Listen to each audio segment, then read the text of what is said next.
Cumprimento a todos os meus irmãos e amigos em Cristo Jesus. Bem-vindo ao estudo da lição número 13, uma comunidade de servos. Vamos orar. Pai Santo que estás nos céus, na Tua presença abrimos o nosso coração para Te adorar como nosso Deus, Criador e Salvador. Estamos aqui em busca do derramamento do Espírito Santo sobre mim e os meus irmãos para entendermos a Tua palavra que será estudada neste momento. Abençoa-nos a todos, pois pedimos em nome de Jesus. Amém. Uma comunidade de servos. Nós vivemos para servir. Jesus viveu uma vida de serviço. O verso áureo diz: guardemos firme a confissão da esperança, sem vacilar, pois quem fez a promessa é fiel. Consideremo-nos também uns aos outros, para nos estimularmos ao amor e às boas obras. Numa comunidade como é a igreja, um ajuda o outro. Um estimula, incentiva e anima o outro. Quando um cai, o outro o levanta. Quando um está desanimado, o outro o revigora. Queridos, nós não vivemos numa ilha, isolados. Nós vivemos numa comunidade. E é isso que a igreja é. Uma comunidade de crentes. Os santos do Altíssimo, que se ajudam, que se repreendem mutuamente, que se admoestam, que se aconselham. Isto é comunidade. No livro Atos dos Apóstolos, na página 9. Convido você para ler comigo Atos dos Apóstolos, na página 9. Aqui nós lemos: a igreja é um instrumento apontado por Deus para a salvação dos homens. Deus criou a igreja. Deus criou a comunidade de crentes. Para quê? Salvar as pessoas. Foi organizada para servir. A igreja não foi organizada para ser um clube de santos, não. Foi organizada para servir os pecadores, para atrair os pecadores, para ser um hospital, para curar todo tipo de doença espiritual e física também. E sua missão é levar o evangelho ao mundo. Nós temos que continuamente estar levando o evangelho ao mundo, por palavra, por exemplo, por conduta, por boas ações. Desde o princípio tem sido o plano de Deus que através da sua igreja seja refletida para o mundo sua plenitude e suficiência. A igreja, a comunidade de crentes, reflete Jesus. Aos membros da igreja, a quem ele chamou das trevas para sua maravilhosa luz, compete manifestar sua glória. É Jesus que está nos incumbindo de refletirmos a sua glória, a sua luz. Comunidade de crentes. É isso exatamente o que a palavra de Deus diz que você e eu somos. Jesus nos deu o exemplo de serviço. Ele não veio para ser servido. Ele é o seu exemplo. Jesus pousa para ser retratado em você. Jesus pousa para ser admirado, assimilado, imitado. Que você e eu sejamos uma cópia de Jesus Cristo, andando pelas ruas, dentro da nossa casa, dentro da nossa igreja, onde quer que formos, sejamos sempre uma cópia de Jesus. Bendito seja Deus. Na parte de domingo, agentes de mudança. O cristão foi incumbido por Deus para ser um agente de mudança, fazer a diferença onde ele estiver.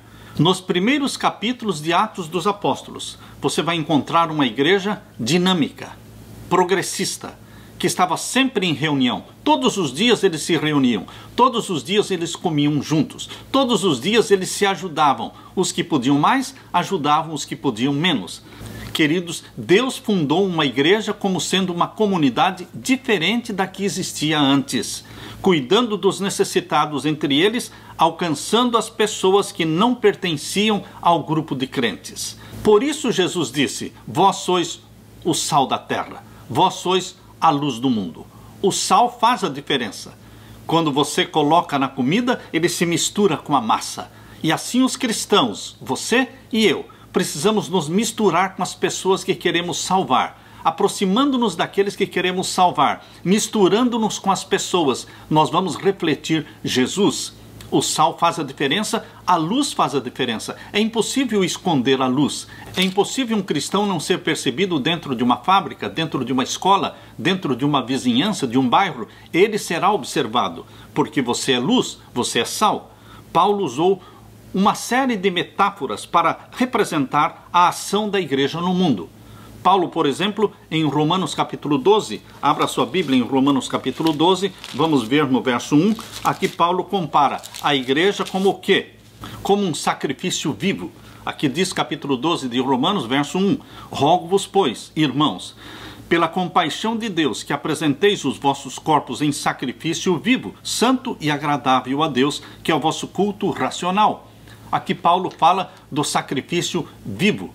É uma metáfora que nos traz à mente o santuário terrestre. No santuário terrestre, os sacrifícios eram mortos e oferecidos a Deus. Mas Paulo está dizendo que no Novo Testamento, onde funciona o santuário do céu, não mais o santuário da terra, mas está em vigor o santuário do céu, desde que Jesus morreu, ressuscitou e subiu ao céu, inaugurou o santuário celestial, e ali ele intercede por você. Queridos, no Novo Testamento, nós somos sacrifícios vivos. Nós vivemos para refletir Jesus. Nós somos os olhos, a boca e as mãos e a voz de Jesus Cristo. Por isso somos sacrifícios vivos, santos e agradáveis a Deus. Outra metáfora usada por Paulo está em 1ª carta de Paulo aos Coríntios, capítulo 12. Os versos 12 até o verso 20. E aqui Paulo descreve a igreja como sendo o corpo de Cristo. No corpo todos os membros são importantes, desde os mais visíveis e honrados, como a cabeça, o cérebro, os olhos, os ouvidos, a boca, as mãos e os pés, bem como aqueles membros e órgãos que estão escondidos, mas que são tão importantes como aqueles que são bem visíveis. Ninguém pode desprezar nenhum órgão, nenhuma parte do corpo. Assim também é na igreja. Aqueles que abrem a igreja, aqueles que recepcionam à porta da igreja as pessoas que chegam, aqueles que oram, aqueles que servem, aqueles que pregam, aqueles que cantam, todos são importantes. Ninguém é melhor do que ninguém. É isto que forma a comunidade de crentes. Outra metáfora usada por Paulo está na sua 2ª carta aos Coríntios, capítulo 5. Abra a sua Bíblia. Na 2ª carta de Paulo aos Coríntios, capítulo 5, e vamos ver os versos 18 a 20. E a metáfora aqui é de embaixadores de Cristo. Você é embaixador de Cristo. Você fala, você age, você vive como representante de Deus na terra. Aqui lemos: e tudo isto provém de Deus, que nos reconciliou consigo mesmo por Jesus Cristo e nos deu o ministério da reconciliação. Isto é, Deus estava em Cristo reconciliando consigo o mundo, não lhes imputando os seus pecados, e pôs em nós a palavra da reconciliação. Nós não somos separatistas, nós não criamos divisão, nós não criamos separação, não somos de contenda, nós somos de reconciliação, nós somos de paz. Nós unimos as pessoas, nós reconciliamos as pessoas, nós fazemos com que as pessoas que estão separadas, distantes, obrigadas, se reconciliem, se acheguem um ao outro, se abracem, se perdoem. Este é o ministério da reconciliação. E agora o verso 20. De sorte que somos embaixadores da parte de Cristo. Veja a metáfora que Paulo usa, embaixador, como se Deus por nós rogasse. Rogamo-vos, pois, da parte de Cristo, que vos reconcilieis com Deus. Embaixadores de Cristo.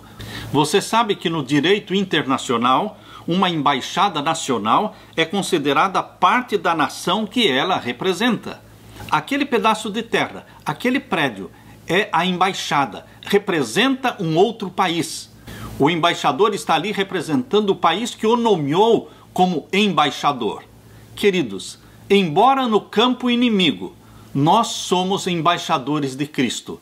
Nossa casa, nosso lar, é uma embaixada. E dentro da nossa casa reina a lei do céu, o padrão do céu. Dentro da nossa casa reina o está escrito, o assim diz o Senhor. Nós somos embaixadores de Cristo. O seu lar é a embaixada de Cristo na terra. A sua igreja é a embaixada de Cristo na terra. Por isso, nós estamos sendo observados. E temos que agir não segundo o que nós pensamos, mas segundo os padrões daquele que nos enviou como embaixadores. E ainda, outra metáfora usada por Paulo está na sua 2ª carta aos Coríntios, capítulo 2, e os versos 14 a 16. Aqui a metáfora é: vocês são o perfume de Cristo. Queridos, perfume não é mau cheiro. Perfume é algo bom. É um bom cheiro. Por isso a outra tradução diz: vós sois o perfume de Cristo ou vós sois o bom cheiro de Cristo. Segunda carta de Paulo aos Coríntios, capítulo 2, e vamos ler então o verso 14 até o verso 16. E graças a Deus, que sempre nos faz triunfar em Cristo e por meio de nós manifesta em todo lugar o cheiro do seu conhecimento. A maneira de Paulo falar e escrever é uma maneira positiva, vitoriosa. Paulo não fala e não escreve com a mente de perdedor, de fracassado, dizendo não posso, não consigo, não dá certo. Não, Paulo fala de forma positiva, vitoriosa, vencedora. Por isso ele diz, verso 14, e graças a Deus, porque sempre nos faz triunfar em Cristo. Quando é que podemos triunfar? Sempre, sempre podemos triunfar, sermos vitoriosos em Cristo.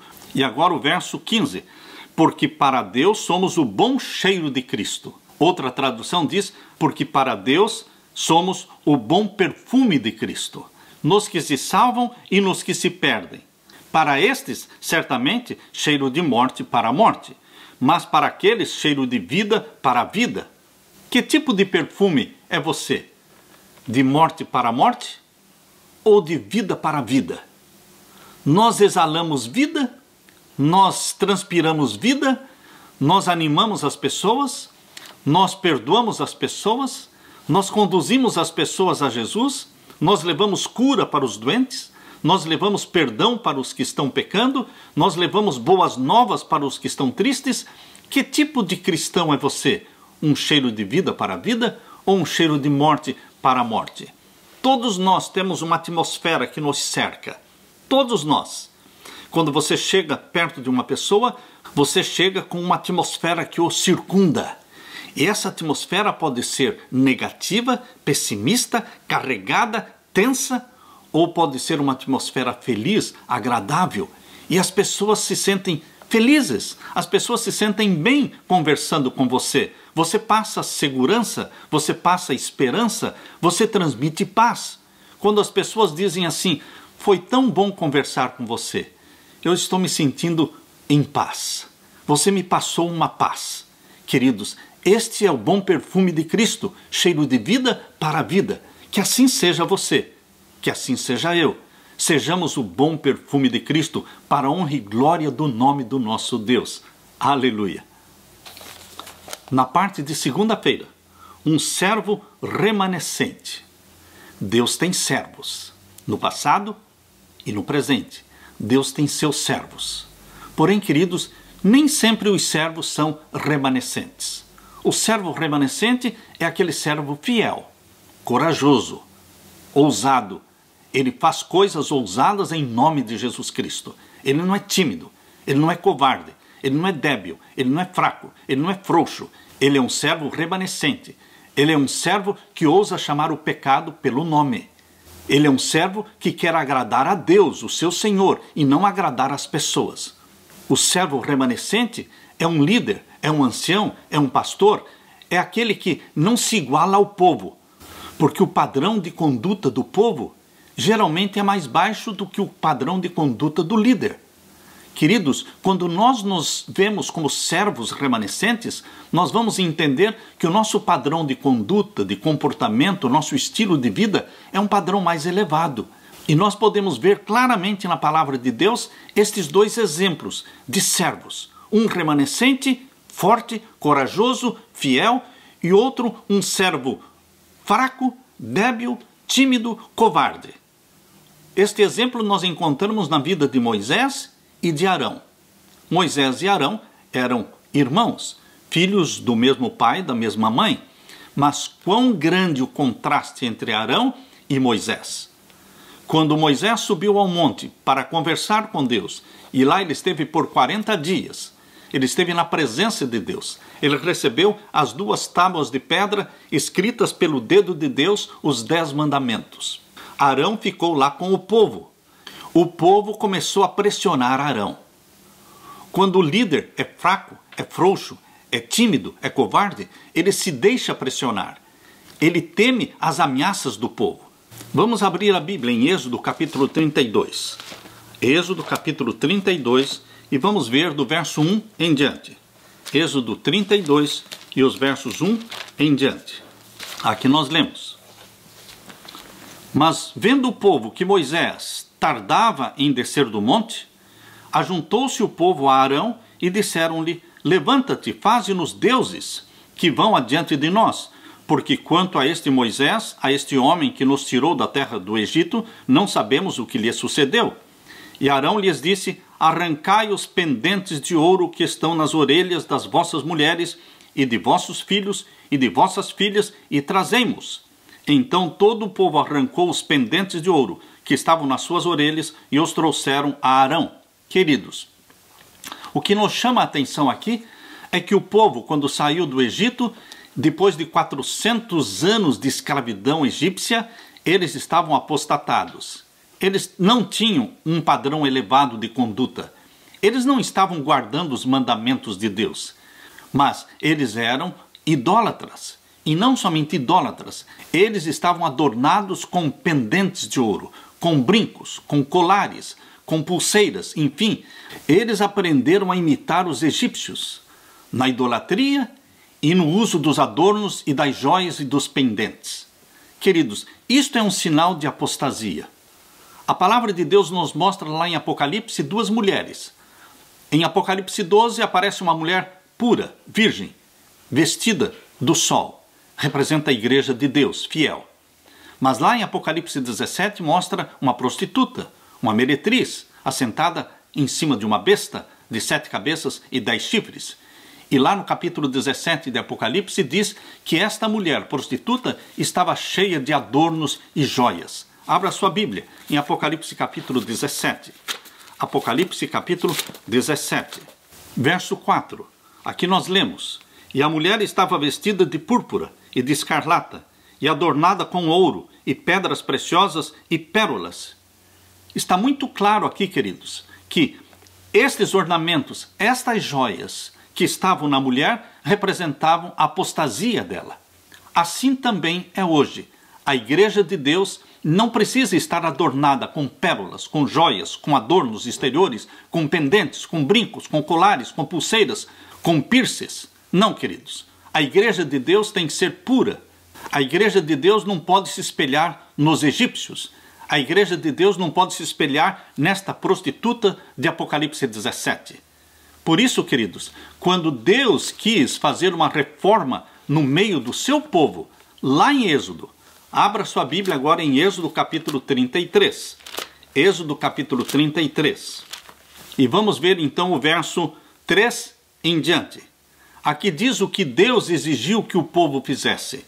Aqui diz Êxodo 33, versos 3 em diante. Há uma terra que mana leite e mel, porque eu não subirei no meio de ti, porquanto és um povo obstinado, um povo teimoso, para que não te consuma eu no caminho.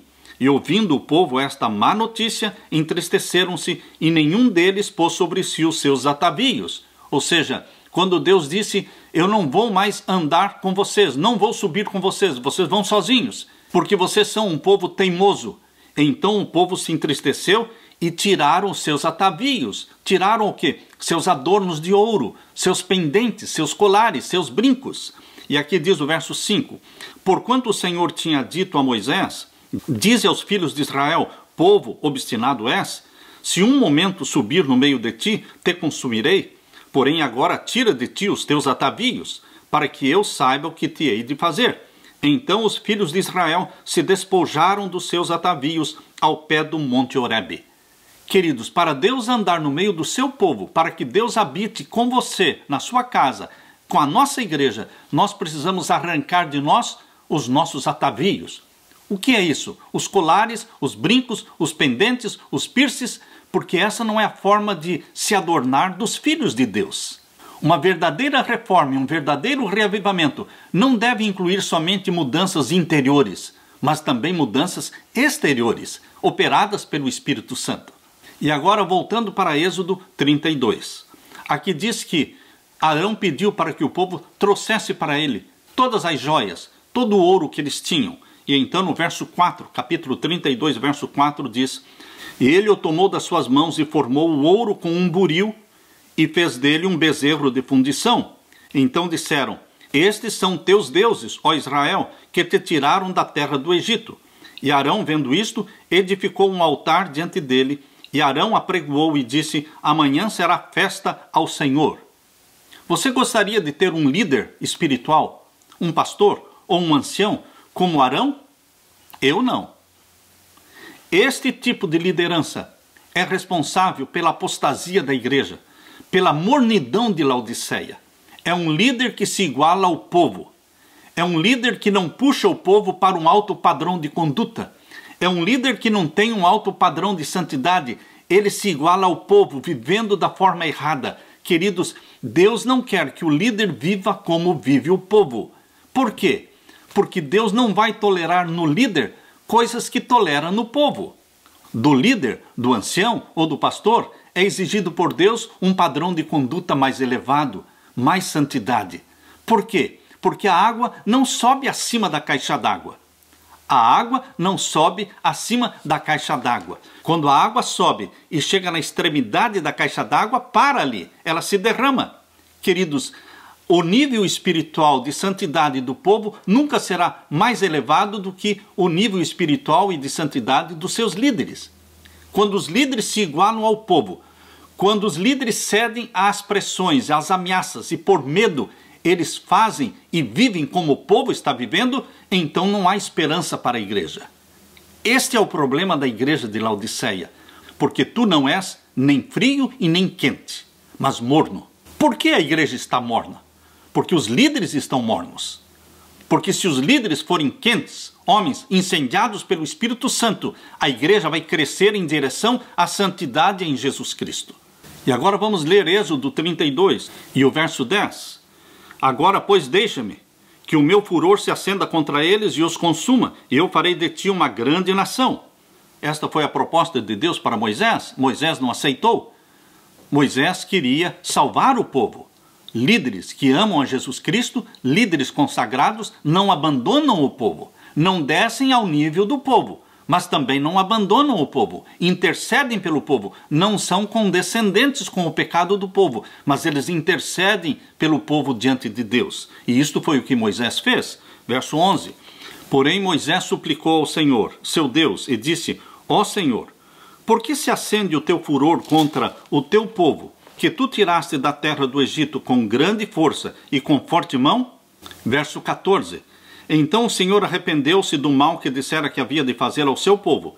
E voltou Moisés e desceu do monte com as 2 tábuas do testemunho na sua mão, tábuas escritas de ambas as bandas. De uma e de outra banda estavam escritas, e aquelas tábuas eram obra de Deus. Também a escritura era a mesma escritura de Deus, esculpida nas tábuas. Os 10 mandamentos foram obras de Deus. Deus escreveu nas 2 tábuas de pedra os 10 mandamentos. E aconteceu que, chegando ele ao arraial e vendo o bezerro e as danças, acendeu-se o furor de Moisés e arremessou as tábuas das suas mãos e quebrou-as ao pé do monte. E tomou o bezerro que tinham feito e queimou-o no fogo, e moendo-o até que se tornou em pó, e o espargiu sobre as águas e deu-o a beber aos filhos de Israel. E Moisés disse a Arão: que tem feito este povo, que sobre ele trouxeste tamanho pecado? Arão foi repreendido por Moisés. Moisés não era tímido, não era covarde, não era débil, não era frouxo. E ele repreendeu Arão por sua frouxidão. Queridos, os líderes fracos, débeis, frouxos, eles vão se perder juntamente com o povo. Deus quer que você e eu tomemos uma atitude de equilíbrio. Não pecar junto com o povo, mas também não abandonar o povo, mas interceder pelo povo, levá-los ao arrependimento, levá-los a um reavivamento e uma reforma, como Moisés fez. Moisés intercedeu. Vejam agora o verso 30 em diante. E aconteceu que no dia seguinte Moisés disse ao povo: vós pecastes grande pecado. Agora, porém, subirei ao Senhor, porventura farei propiciação por vosso pecado. O líder de Deus fala ao povo: vocês pecaram pecado grande, e eu vou fazer propiciação por vocês. E assim tornou Moisés ao Senhor e disse: ora, este povo pecou pecado grande, fazendo para si deuses de ouro. Agora, pois, perdoa o seu pecado, e se não, risca-me, peço-te, do teu livro que tens escrito. Queridos, este é o tipo de intercessão. Nós não queremos que os nossos filhos se percam. Nós não queremos que a nossa igreja se perca. Nós vamos fazer intercessão. Por isso, lá em Ezequiel capítulo 9, diz que aqueles que vão ser selados pelo selo do Deus vivo são aqueles que gemem e que choram pelas iniquidades do povo. Não são aqueles que estão vivendo como o povo vive. Não são aqueles que são cúmplices e condescendentes dos pecados de Laodiceia, mas aqueles que chamam o pecado pelo nome, aqueles que dizem, vocês estão pecando pecado grande. Deus não baixa o seu padrão. Deus é que nos eleva ao padrão desejado por Ele. O padrão é Jesus Cristo. O padrão é o caráter de Jesus Cristo. É a santidade de Jesus. O padrão de Deus é você e eu assimilarmos a mente de Jesus Cristo. Ele não vai baixar o padrão, mas o Espírito Santo, que gerou Jesus no ventre da Virgem Maria, o Espírito Santo também gera em você a natureza santa e espiritual. E o Espírito Santo produz em você a natureza de Jesus, ou seja, o caráter de Jesus, a mente de Jesus. Queridos, em Apocalipse capítulo 12, verso 17, abra sua Bíblia, Apocalipse capítulo 12 e o verso 17. Aqui diz que Deus tem um remanescente. Deus sempre teve um remanescente. Nos dias da apostasia de Israel junto ao Monte Horebe, quando Arão se igualou ao povo na apostasia, naqueles dias Deus também tinha um remanescente. Lá em Êxodo 32, diz que os levitas se colocaram ao lado de Moisés. E eles foram escolhidos pela fidelidade deles, eles foram escolhidos para serem a tribo sacerdotal. Hoje também Deus tem um remanescente. Como nos dias de Elias, Deus disse para Elias, não é só você, Elias, existem 7.000 que não dobraram seus joelhos a Baal. Hoje também Deus tem um fiel remanescente. Não é toda a igreja que vai ser salva, mas é o remanescente que será salvo. E o remanescente, ele é fiel, ele é santo. Vamos ler Apocalipse 12, verso 17. E o dragão irou-se contra a mulher é a igreja, o dragão é Satanás.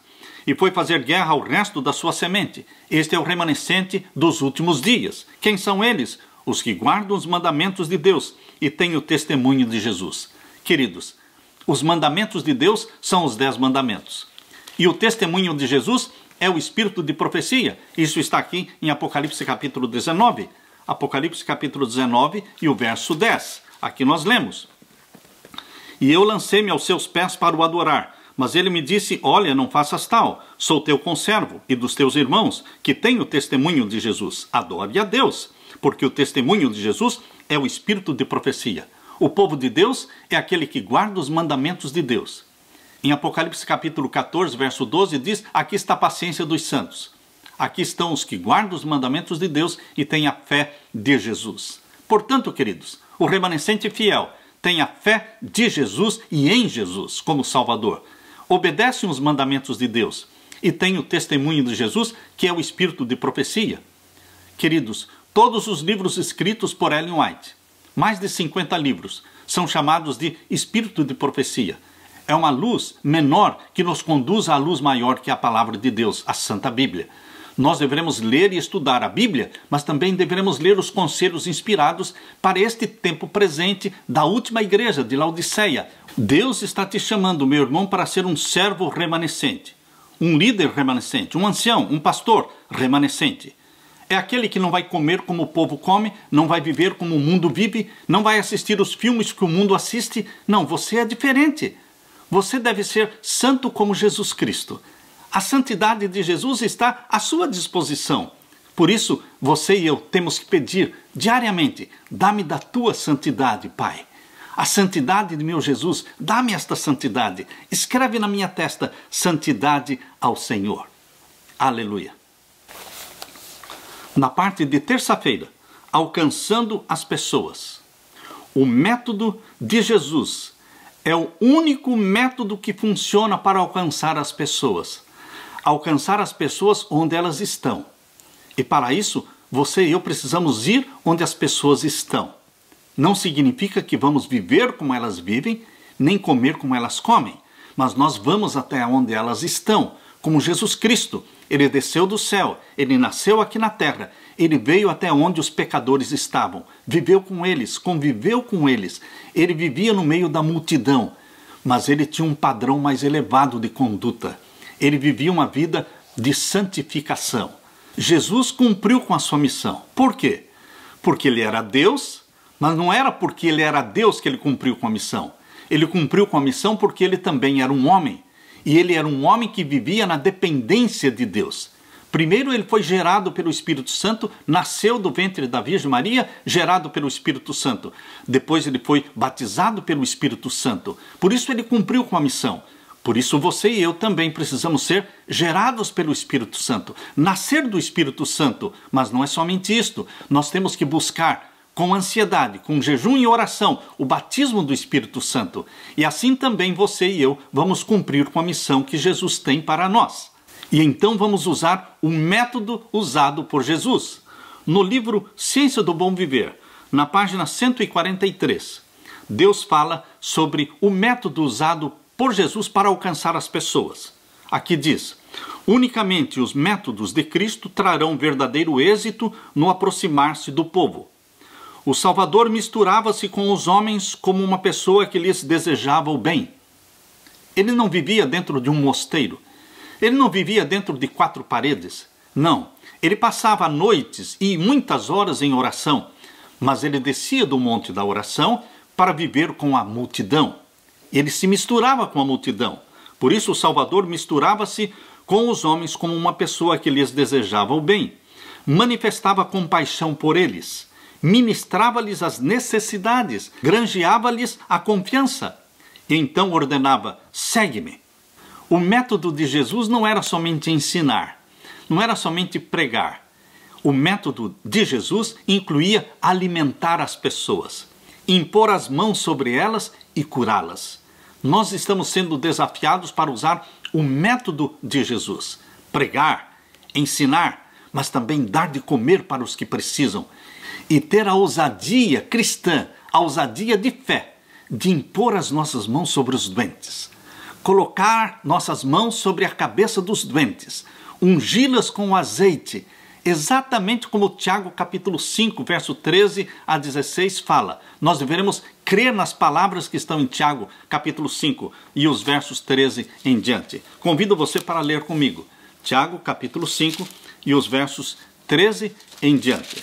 Aqui nós lemos: está alguém entre vós aflito? Ore.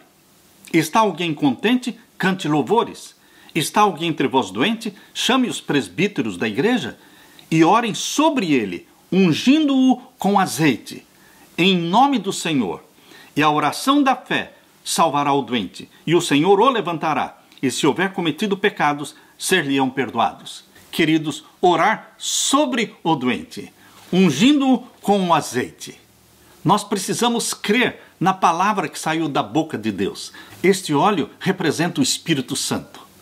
Quando você impõe as mãos sobre os doentes, quando você unge com azeite em nome de Jesus, a promessa de Jesus aqui é uma promessa muito positiva e de vitória, porque aqui diz: e a oração da fé salvará o doente. Não há sombra de dúvidas, mas ela salvará o doente. E o que mais? O Senhor o levantará. E o que mais?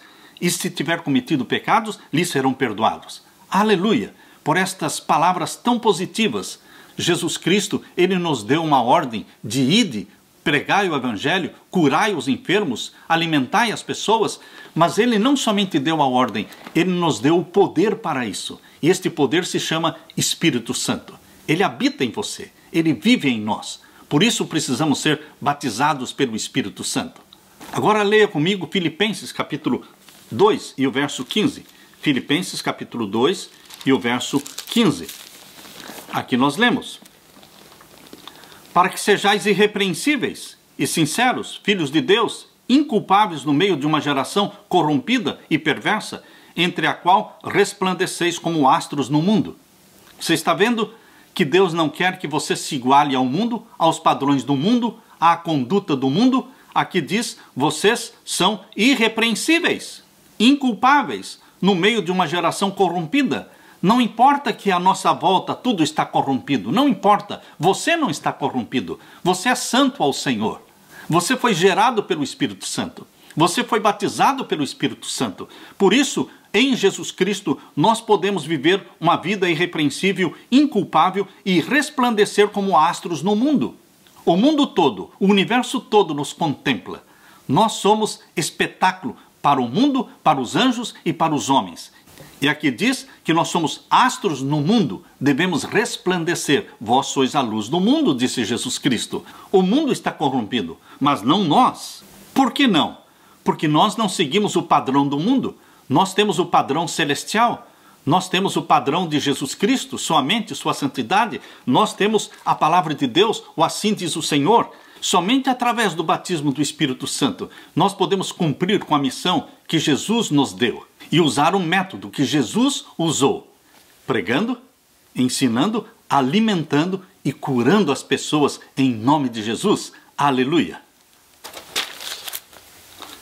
Na parte de quarta-feira, graça dentro da igreja. Nós usamos muitas vezes graça para com os de fora e somos duros com aqueles que estão dentro da igreja.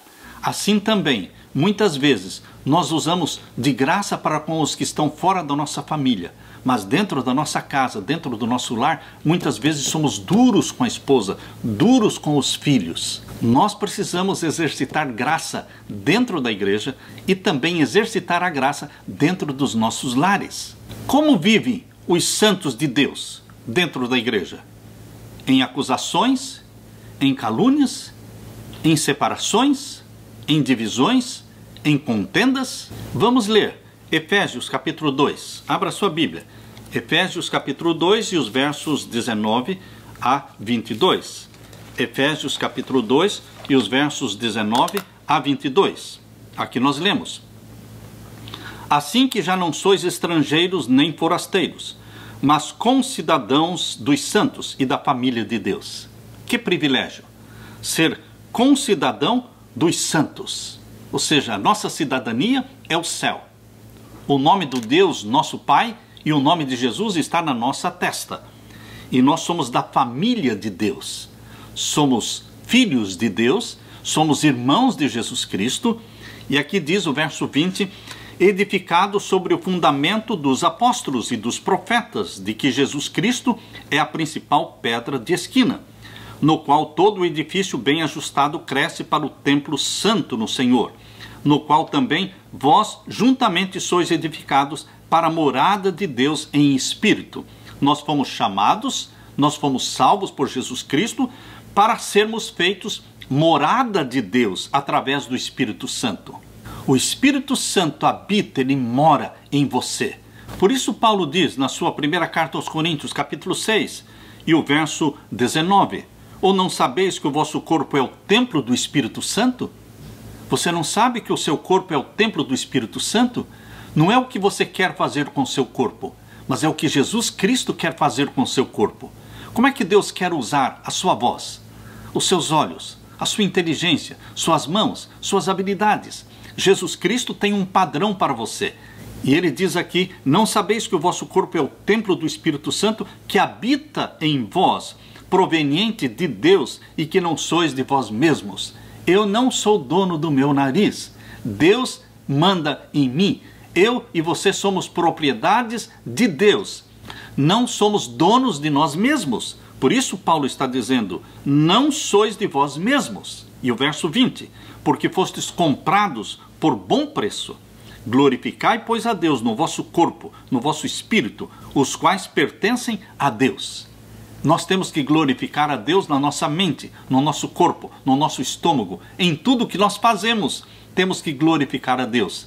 Quer comais, quer bebais, ou façais outra coisa qualquer, fazei tudo para a honra e glória de Deus. E agora o verso 18. Primeira carta de Paulo aos Coríntios, capítulo 6, verso 18. Fugi da prostituição. O mundo vive em prostituição. O mundo adotou a prática do amor livre. Por que casar? Se a pessoa pode se ajuntar, se a pessoa pode viver sexualmente com as mulheres, e não somente com uma, mas com várias, dando vazão às suas vontades não santificadas, atendendo aos pedidos das suas tendências animais, das suas paixões carnais, é assim que vive o mundo. É desta forma. Mas vocês não são do mundo, como Jesus Cristo não era do mundo. Por isso o padrão de Deus é um padrão elevado e santo. Por isso Jesus está dizendo, fugir da prostituição. Não importa que todo mundo se prostitui, você não é todo mundo. O todo mundo não vai para o céu. O todo mundo não cabe na porta estreita, no caminho estreito. O todo mundo anda no caminho largo. E o fim deste caminho largo é a perdição. Você, meu irmão, não é todo mundo. Por isso, não viva como todo mundo vive. Fuja da prostituição. Glorifique a Deus no seu corpo, porque esta é a santificação que Deus deseja em nós. A santificação sem a qual ninguém verá a Deus. Na parte de quinta-feira, estimulemos uns aos outros às boas obras. Jesus raramente mandava as pessoas para uma missão sozinho. Geralmente eles iam de 2 em 2. E depois da viagem missionária, eles voltavam e se congregavam e cada um dava testemunho, contando o que tinha acontecido. Um ajudava o outro. Por que é que Jesus fazia assim? Porque nós precisamos uns dos outros, nos estimulando às boas obras. É por isso que existe a igreja. A igreja é um lugar onde nos estimulamos uns aos outros, nos animamos uns aos outros. Abra sua Bíblia em Hebreus capítulo 10. Hebreus capítulo 10 e os versos 23 em diante. Hebreus capítulo 10 e o verso 23 em diante. Aqui nós lemos: retenhamos firmes a confissão da nossa esperança, porque fiel é o que prometeu. Não olhar para trás, não perder a fé, não abandonar a igreja, mas diz aqui, reter firme a confissão da nossa esperança. Nós abraçamos a verdade, e abraçamos a verdade para sempre. Nós abraçamos a Jesus para sempre. O céu é o nosso destino, não vamos olhar para trás, não vamos voltar para o Egito. Não, queridos. É rumo a Canaã celestial. E o verso 24 de Hebreus 10 diz, e consideremo-nos uns aos outros para nos estimularmos à caridade e às boas obras. E ainda no verso 25 diz, não deixando a nossa congregação. É tão fácil deixar de congregar. Hoje a facilidade é muito grande de você ficar assistindo os sermões pela televisão. Queridos, não é a vontade de Deus que você fique em casa e deixe de frequentar a escola sabatina, deixe de frequentar o culto da igreja, fique assistindo tudo pela internet. Esse não é o plano de Deus. Quando você estiver adoentado, quando você estiver de cama, é óbvio que você vai usar a internet para assistir o culto da igreja, assistir a escola sabatina, mas se você está saudável e você tem condições de ir até a igreja, nós deveremos ir e congregar com os nossos irmãos. Nós não podemos sobreviver espiritualmente sozinhos. Eu tenho encontrado muitas pessoas que deixaram de frequentar a igreja e dizem, eu estou bem, pastor. Eu digo, você não está bem. Você não está bem vivendo a sua vida cristã sozinho. Você não quer conviver com seus irmãos. Se você não quer conviver com seus irmãos aqui na terra, como é que você vai conviver com seus irmãos no céu? Pense nisso. Nós temos que nos estimular uns aos outros para não perdermos a fé, não abandonarmos a fé e também não continuarmos na prática de pecados que já conhecemos como sendo pecados. É um risco, é um perigo espiritual para a sua alma você continuar praticando pecados que o Espírito Santo já convenceu de que é pecado. Por isso diz aqui o verso 26, porque se pecarmos voluntariamente, depois de termos recebido o conhecimento da verdade, já não resta mais sacrifício pelos nossos pecados. Queridos, o problema não é o pecado desconhecido. O problema não é o pecado por ignorância. O problema, seu e meu, será se nós estivermos vivendo na prática de pecados conhecidos, familiares, acariciados, porque isto nos faz parar no crescimento espiritual. Nós ficamos estagnados, nós ficamos encalhados e não avançamos enquanto estamos vivendo na prática de pecados conhecidos, sejam grandes ou pequenos. O Espírito Santo não pode nos fazer avançar na santificação, não pode nos comunicar a mente de Jesus Cristo e o caráter de Jesus Cristo. O conselho de Deus é que você não deixe de congregar. Desde o início, no primeiro século, quando Jesus fundou a igreja cristã, desde o início, a igreja foi feita para ser uma comunidade de crentes. Os santos do Altíssimo se reúnem ali para conversarem, se abraçarem, se ajudarem, se animarem. É isso que é a igreja, meu querido irmão. Uma comunidade de santos, de crentes, pecadores arrependidos, pecadores que se ajudam e que se entendem. Nesta comunidade de crentes, nós temos que trabalhar conectados uns aos outros, não desligados. Uma família, por exemplo, que estava planejando suas férias, o pai, como líder da família, ele resolveu se responsabilizar pela compra das passagens. Então ele disse para a família: nós vamos planejar nossas férias. Eu fico responsável por comprar os bilhetes. E ele então comprou as passagens aéreas para tirar férias com a família lá em Florianópolis, Santa Catarina. E ele disse para a esposa: você, esposa, fica responsável por reservar o hotel. E então a sua esposa reservou o hotel em Fortaleza, lá no Ceará. E ele disse para o filho: você, filho, fica responsável em fazer reservas nos restaurantes. E o filho então fez as reservas dos restaurantes em Belo Horizonte, lá em Minas Gerais. E a filha ficou responsável em planejar a recreação da família nas férias. E ela então fez todo o roteiro da recreação e dos passeios lá na cidade do Rio de Janeiro. Queridos, o que vocês acham que aconteceu? Todos trabalharam, todos fizeram planejamentos, mas estavam desconectados um do outro. Um não sabia o que o outro estava fazendo e deu tudo errado. Queridos, assim é na igreja. Nós não podemos trabalhar individualmente desconectados, desconsiderando que existe uma igreja. Existem ministérios, existem departamentos, existem anciãos, existem diáconos, existe um pastor. Ou seja, a igreja foi organizada para servir, mas servir juntos, solidariamente juntos.